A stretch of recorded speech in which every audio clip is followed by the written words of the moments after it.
The TATA Punch EV, compact, confident, and ready to electrify your everyday drive. With its bold design, impressive range, and advanced features, it's built to deliver the perfect city and highway experience. The Punch EV comes with two battery options, 25 kWh and 35 kWh.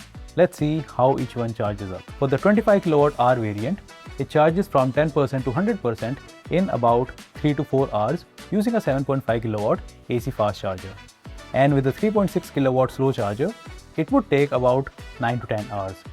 For the 35 kWh variant with a 7.5 kW AC charger, it takes around 5 to 6 hours to go from 10% to 100%. And through 50 kW DC fast charger, you will go from 10% to 80% in just 56 to 60 minutes. Now this is where ZEVpoint steps in, because your Punch EV deserves a charger that matches its punchy performance. If you prefer a combination of flexibility and faster speed, go for the portable options like Avio Pro 7.5 kW.